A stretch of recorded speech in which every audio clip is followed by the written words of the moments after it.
Assalamualaikum warahmatullahi wabarakatuh. Perkenalkan, saya Safira Fitri Amalia dengan NIM 230803102052 dari Prodi Administrasi Keuangan Fakultas Ekonomi dan Bisnis Universitas Jember. Di sini, saya akan memaparkan materi mengenai Bond and Stock Valuation atau penilaian obligasi dan saham untuk memenuhi tugas mata kuliah sekuritas dan portofolio. Baik, untuk outline dari materi ini yaitu yang pertama ada pengertian bond valuation, yang kedua yaitu ada karakteristik penilaian obligasi, yang ketiga yaitu ada faktor yang mempengaruhi penilaian obligasi, yang keempat ada metode penilaian obligasi, yang kelima ada pengertian stock valuation, yang keenam ada jenis saham berdasarkan kepemilikannya, yang ketujuh yaitu ada jenis penilaian saham, yang kedelapan ada faktor yang mempengaruhi penilaian saham, yang kesembilan ada metode penilaian saham, dan yang terakhir yaitu ada kesimpulan. Baik, pertama saya akan menjelaskan terlebih dahulu apa pengertian dari bond atau obligasi sendiri. Jadi, obligasi atau bond merupakan surat utang jangka menengah panjang yang dapat dipindah tangankan yang berisi janji dari pihak yang menerbitkan untuk membayar imbalan berupa bunga pada periode tertentu dan melunasi pokok utang pada waktu yang telah ditentukan kepada pihak pembeli obligasi tersebut. Jadi, pengertian bond valuation adalah proses untuk menentukan harga yang pasti dari sebuah obligasi. Bond valuation juga biasa disebut sebagai penilaian obligasi, yang mana kita dapat menentukan nilai sebuah obligasi pada suatu waktu tertentu, mengetahui sejumlah periode tertentu yang masih tersisa hingga jatuh tempo, nilai awal, dan tingkat bunga pasar obligasi dengan gambaran yang sama. Tingkat bunga yang disyaratkan di pasar terhadap sebuah obligasi disebut dengan obligasi hari jatuh tempo. Baik, selanjutnya yaitu ada karakteristik penilaian obligasi. Yang pertama yaitu ada nilai nominal atau par value, merupakan nilai pokok dari suatu obligasi yang akan diterima oleh pemegang obligasi pada saat obligasi tersebut jatuh tempo. Yang kedua yaitu ada kupon atau the interest rate, merupakan nilai bunga yang diterima pemegang obligasi secara berkala. Kelaziman pembayaran kupon obligasi ini biasanya setiap 3 atau 6 bulan sekali. Kupon obligasi biasanya dinyatakan dalam annual prosentase. Yang ketiga yaitu ada jatuh tempo atau maturity, merupakan tanggal di mana pemegang obligasi akan mendapatkan pembayaran kembali pokok atau nilai nominal obligasi yang dimilikinya. Periode jatuh tempo obligasi itu bervariasi mulai dari 365 hari sampai dengan di atas 5 tahun. Obligasi yang akan jatuh tempo dalam waktu 1 tahun akan lebih mudah untuk diprediksi, sehingga memiliki risiko yang lebih kecil dibandingkan dengan obligasi yang memiliki periode jatuh tempo dalam waktu 5 tahun. Secara umum, semakin panjang jatuh tempo suatu obligasi, semakin tinggi kupon bunganya. Yang terakhir yaitu ada penerbit atau emiten, merupakan pihak yang mengeluarkan obligasi untuk mendapatkan dana dari investor. Selanjutnya yaitu ada faktor-faktor yang mempengaruhi penilaian obligasi. Yang pertama yaitu ada tingkat bunga saat ini. Ketika tingkat bunga naik, maka nilai obligasi turun. Begitu juga sebaliknya. Ini karena investor dapat memperoleh pengembalian dana yang lebih tinggi dari investasi lain yang lebih aman, seperti pada deposito bank. Yang kedua yaitu ada peringkat kredit penerbit. Peringkat kredit penerbit menunjukkan kemampuan mereka untuk membayar kembali hutang mereka. Obligasi dengan peringkat kredit yang lebih tinggi dianggap lebih aman dan memiliki nilai yang lebih tinggi daripada obligasi dengan peringkat kredit yang lebih rendah. Yang ketiga yaitu ada waktu hingga jatuh tempo. Waktu hingga jatuh tempo adalah jumlah waktu hingga obligasi jatuh tempo dan investor menerima kembali pokoknya. Obligasi dengan waktu jatuh tempo yang lebih lama umumnya memiliki nilai yang lebih tinggi daripada obligasi dengan waktu jatuh tempo yang lebih pendek. Yang keempat yaitu ada risiko gagal bayar. Risiko gagal bayar adalah risiko bahwa penerbit obligasi tidak akan dapat membayar kembali hutang mereka. Obligasi dengan risiko gagal bayar yang lebih tinggi memiliki nilai yang lebih rendah daripada obligasi dengan risiko gagal bayar yang lebih rendah. Selanjutnya yaitu ada metode penilaian obligasi. Pertama, ada metode kupon diskonto, merupakan cara menghitung nilai sekarang dari semua uang yang akan kita terima dari obligasi. Ini melibatkan pemikiran bahwa uang di masa depan tidak sebanding dengan uang hari ini. Jadi, kita mendiskontokan nilai masa depan untuk menentukan berapa nilainya saat ini sehingga kita bisa melihat nilai wajar sebuah obligasi. Kelebihan dan kekurangan metode kupon diskonto ini yaitu dapat menyajikan analisis yang sangat mendetail tentang nilai intrinsik obligasi. Meski demikian, kompleksitas perhitungan seringkali menjadi tantangan, terutama bagi investor yang mungkin mencari pendekatan yang lebih sederhana. Yang kedua yaitu ada metode kupon lancar, menilai obligasi dengan memfokuskan pada tingkat kupon yang diterima oleh investor pada saat ini. Pendekatan ini memberikan gambaran yang lebih langsung tentang hasil yang diberikan saat ini tanpa terlalu mendalami aspek nilai waktu. Selanjutnya, untuk kelebihan dan kekurangan metode kupon lancar ini menonjol karena kesederhanaan dan kemudahan pemahamannya. Ini dapat memberikan gambaran yang jelas mengenai hasil saat ini.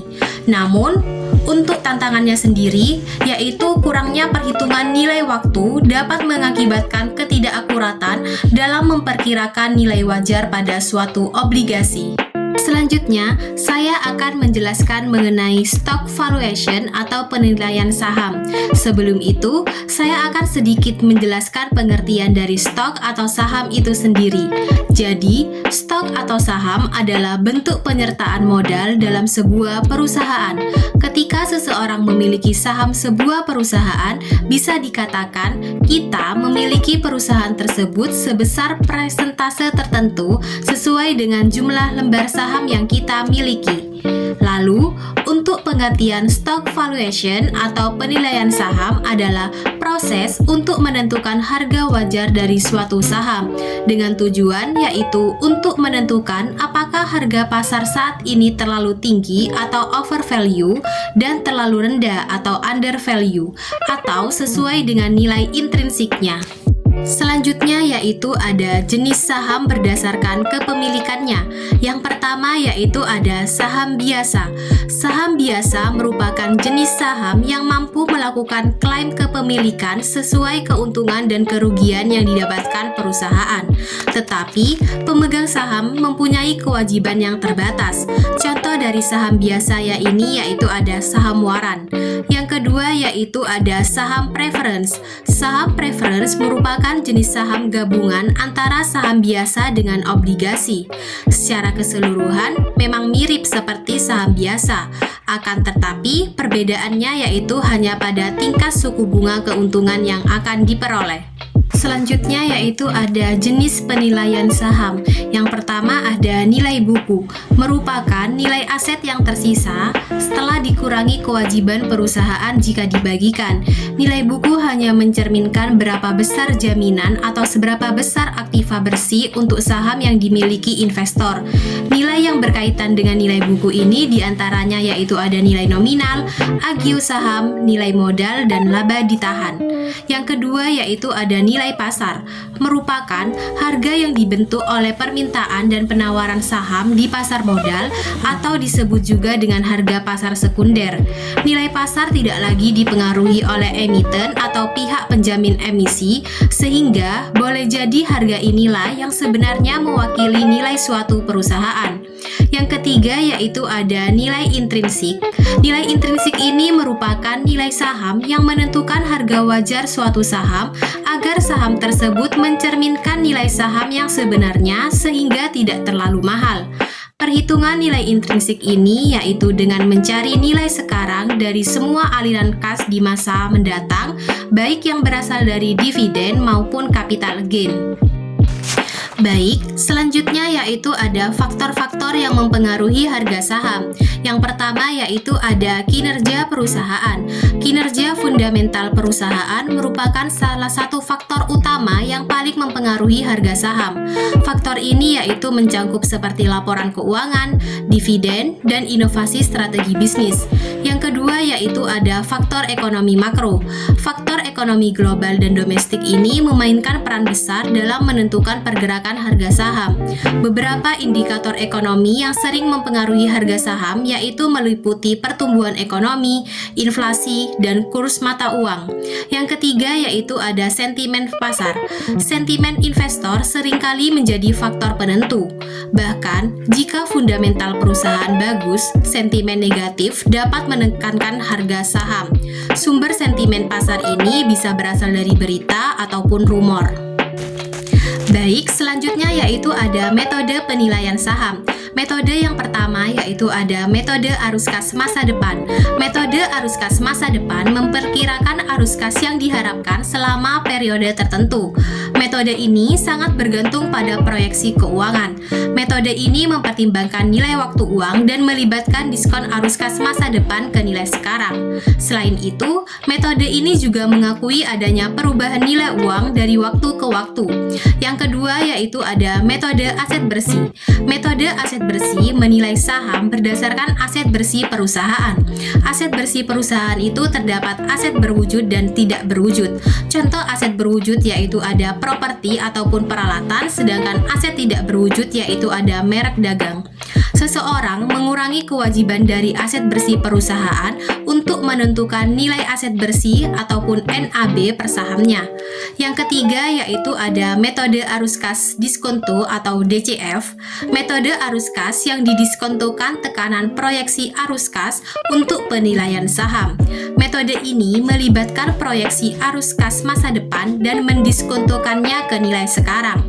Metode DCF ini mempertimbangkan tingkat pertumbuhan, tingkat risiko, dan biaya modal. Metode ini menilai nilai intrinsik saham secara komprehensif. Investor juga menggunakannya untuk menganalisis potensi arus kas perusahaan, yang mana tujuannya yaitu untuk melampaui tingkat pengembalian yang disyaratkan demi hasil investasi yang menguntungkan. Baik, untuk kesimpulan dari materi yang telah dijelaskan yaitu penilaian obligasi dan saham adalah proses fundamental bagi investor untuk memahami nilai intrinsik aset dan membuat keputusan investasi yang tepat.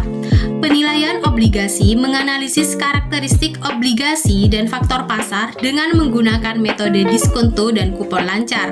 Sedangkan untuk penilaian saham mempertimbangkan nilai buku, pasar, dan intrinsik yang dipengaruhi oleh kinerja perusahaan, ekonomi, dan sentimen pasar dengan menggunakan metode arus kas masa depan, aset bersih, dan DCF.